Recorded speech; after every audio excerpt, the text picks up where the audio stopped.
What's up, party people? This is Maine's World, and it is party time.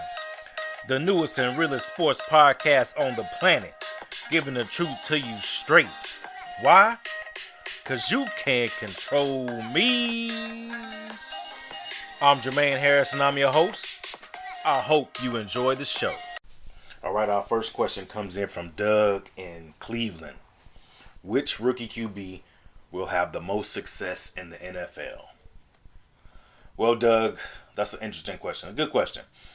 I mean, the smart money, probably everyone would say, will be on Joe Burrow in Cincinnati. I'm just not convinced that the Bengals as an organization is going to be able to get it done.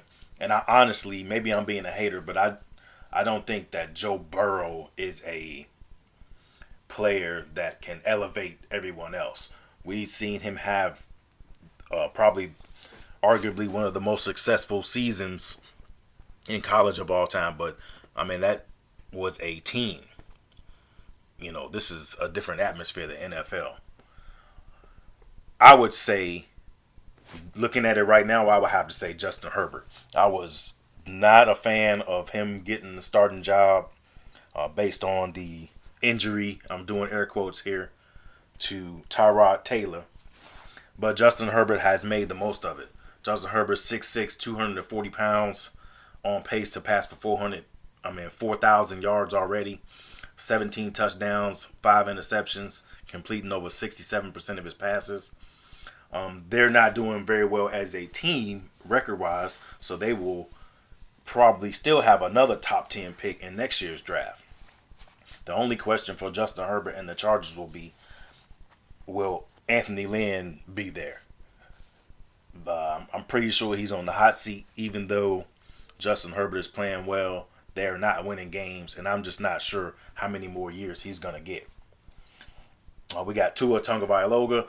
We saw him get his first start. Well, he's 2-0 as a starter now. I just don't know if he will be able to stay healthy for a 15, 18-year career. Is yet to be seen. We still got to talk about Jalen Hurts. I think Jalen Hurts is still going to see some time on the field before this year is over. But I don't think he will have the amount of success that Herbert will, or even Burrow, or even Tua. Unless he leaves Philadelphia and goes somewhere else. I'm just not sure. I just don't think that's going to happen anytime soon.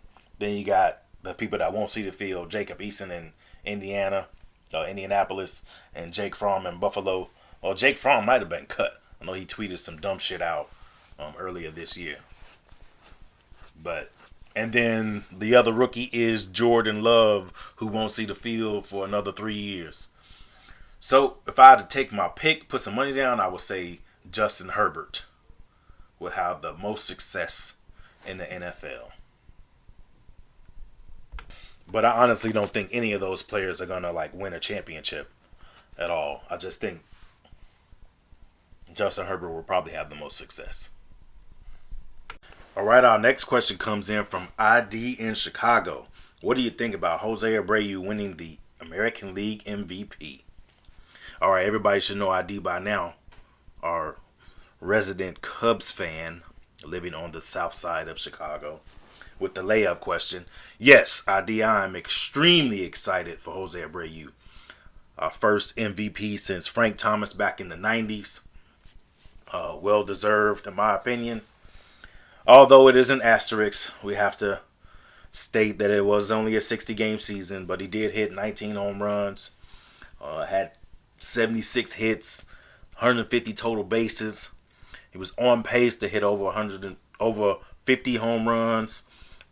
Probably damn near 200 hits. So I'm extremely excited for Jose Abreu and the White Sox. And Jose Abreu is not a young guy. He's 33 years old. I think that this MVP will also help younger players or help other players in the organization like Tim Anderson, who was also on pace to hit his career high in all statistical categories, as well as Abreu was on pace to do. So Hopefully, our new old ass skipper will have plans to put these players in place to make a run to the postseason and a World Series title. It's been 15 years. We could use another. I feel like we are about due. But yes, Jose Abreu winning the MVP, I think it was well deserved.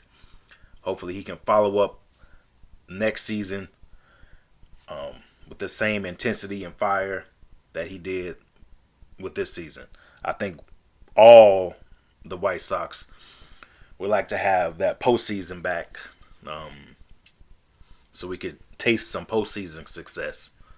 But yes, great job for the good guys. All right, our next question comes in from Joseph in Kansas City. What do you think about the U.S. men's soccer team thus far? Well, Joseph, this is our first soccer question, but I'm pretty sure me, you, and probably 6 other people care about this sport. I enjoy soccer. I have 2 sons that play soccer. One is in his senior year, has been playing collegiately for 4 years, and my youngest son is a freshman in high school. He started varsity all 18 games in his freshman season. But to answer your question, I didn't see much from the U.S. men's team versus Wales in the way of scoring. It was actually kind of discouraging. I don't see how we're going to be able to score. We don't have a true striker, it seems like. The encouraging thing I did see was the defense. We possessed the ball probably 60% of the game, had lots of passes. Passing was very accurate. We did have a few too many fouls, though. So that's some things we need to clean up. I think the U.S. men's soccer team has a ways to go. I know we've been saying that for years, but it still rings true. So, yeah, man, I think we've been saying that for years, like I said. But, yeah, they still got a lot to work on. All right, this next question comes in from Greg in Mississippi. Who do you see winning the national championship? All right, Greg, the first teams that come to mind is Clemson, Alabama, Notre Dame. But I really think it's gonna be a war of attrition. With this 2020 pandemic season, games being canceled, postponed, I think it's gonna come down to who is the healthiest at the time that they actually play the playoff and the national championship game. I think it's still scheduled for January 11th. We will see if that date holds. But if I had to pick one team, I would have to say Alabama. And basically, the reason I say that is because of Mac Jones. I think Mac Jones was the question mark for Alabama coming into this season. But, I mean, he's having a extremely good season. Rarely turns the ball over. I think he has 2 interceptions to 18 touchdowns thus far. Completing astonishing almost 80% of his passes, and Alabama's averaging probably 50 points a game. Nick Saban always is going to make sure his team is ready to go. I think that program will probably make the most bends when it comes to surviving the pandemic. They told us that Nick Saban had a false positive, but I know he was positive on Tuesday, but he was coaching on Saturday. So I think that team either has the greatest protocols or the biggest leeway to make sure they get those players on the field. Clemson's still going to be in there with Trevor Lawrence. They've been able to win without him. And Notre Dame is actually having a great season as well. But I think if I had to pick one team, I would have to say Alabama. Yeah. Both sides of the ball, they're good. Always have an offensive line. Defensive line always stout. Solid running game. And like I said, the question mark coming into the season was Mac Jones, and he's proven that there is no question he can play at this level. So, roll tide. All right, party people, that time has come again. It is the weekend, and I just got another paycheck. Time to hit up Money Sale, see if we can put some action down on this weekend's NFL games. Here we go with Money's NFL Week 10 picks of the week. I've been reading the comments, man, and they said tell Money we need to spread with the picks. So I got to get the people what they want.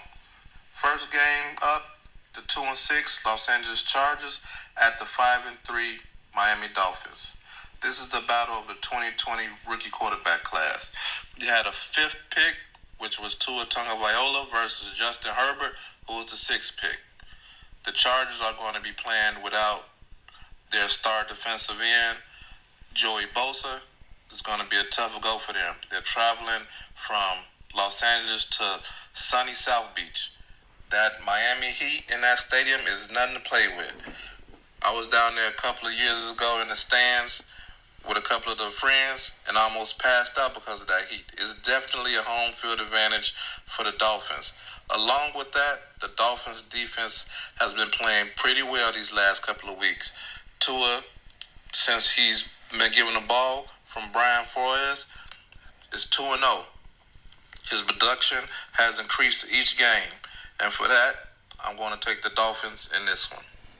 Oh yeah, Money. I remember that Miami game. It was the first time in my life that I bought a round of waters. So it's definitely home field advantage for the Miami Dolphins. All right, what else you got for us? Next, we have the battle for first place in the NFC West. We have the 6-2 Seattle Seahawks at the 5-3 Los Angeles Rams. The Rams are 2-point favorites. In the last game for Seattle, they're coming off a loss to Buffalo. Russell Wilson was kind of sporadic during the game, and he's been kind of sporadic his last few games. His defense is not giving him any help at all. The Seattle secondary has been social distancing from opposing receivers all season long. They're getting Jamal Adams back, so that should boost up their secondary a tad bit. On the other side, we have the Los Angeles Rams. They're coming off a bye week, and previous to that, they're coming off losing to the Miami Dolphins, where Tua made his rookie debut. I'm expecting them to come out focused. Sean McVay had an extra week to prepare, so he's going to have a couple of trick plays. He's going to have a lot of motion, a lot of bootleg like they like to run on offense, and I expect the Los Angeles Rams secondary to contain DK Metcalf, Tyler Lockett, and those guys. So in the close battle, Yeah. We know you love picking the Rams. Must be a LA thing. And what's your final game for us? And for my last pick of the week, we have the 3-5 Minnesota Vikings at my Chicago Bears, sitting at 5-4. The Vikings are favored by 2.5 points. The Vikings come in riding the hot Dalvin Cook. He's rushed for 200 yards his last couple of games, but that's going to change this week. I'm expecting the Bears to stack the box against him, put the ball in Kirk Cousins' hands, and let him throw it. And when he throws it, he's going to throw us a couple turnovers. And hot off the presses, Matt Nagy has handed over play calling duties to the offensive coordinator, Bill Lazar. I can't believe this. Neither can I. He's finally come to his senses. I know there's a lot of players in that locker room that are pretty happy about this. I'm expecting David Montgomery to come out and rush for 100 yards. I'm expecting a balanced offensive game plan. And I'm expecting the Bears to win this game on Monday night at home. Monsters of the Midway, Chicago, Windy City. Come on, Bears. Don't let me down. Bears by 3. Yeah, all right. The Bears by 3. I got the Bears by 30. Yes, that was an exciting news about the head coach relinquishing those play calling duties. We will see how we fare. All right, Money. Appreciate your time. We'll hit you up next week. All right, party people. That's our show for today. Don't forget to hit us up at mainsworldpodcast.com to drop your questions. Also, hit us up on YouTube. Hit that like and subscribe button. Thanks again to Money Sale for this weekend's picks of the week. I'm Jermaine Harris. I'm your host. I'll see you next week. I'll be back giving it to you straight. Why? Because you can't control me.